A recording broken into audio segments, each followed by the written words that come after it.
हिंगणघाट शहरात सक्तीच्या smart meter विरोधात राष्ट्रवादी काँग्रेस, शरद पवार गट आणि महाविकास आघाडीच्या वतीने जोरदार जनआक्रोश मोर्चा काढण्यात आला.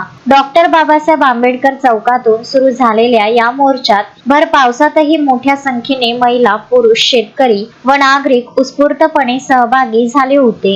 या आंदोलनादरम्यान राष्ट्रवादी काँग्रेसचे प्रदेशाध्यक्ष शशिकांत शिंदे, माजी गृहमंत्री अनिल देशमुख, खासदार अमर काळे आणि आमदार रोहित पवार उपस्थित होते. सरकारच्या जनविरोधी धोरणांचा निषेध करत नेत्यांनी व उपस्थित नागरिकांनी प्रतिकात्मक स्मार्ट मीटर फोडून आपला संताप व्यक्त केला.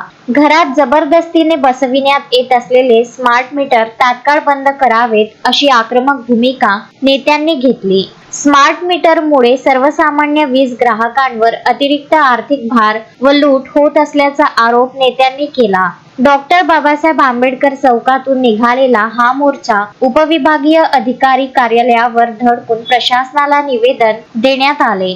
अश्विन शाह, विदर्भ न्यूज, वर्धा.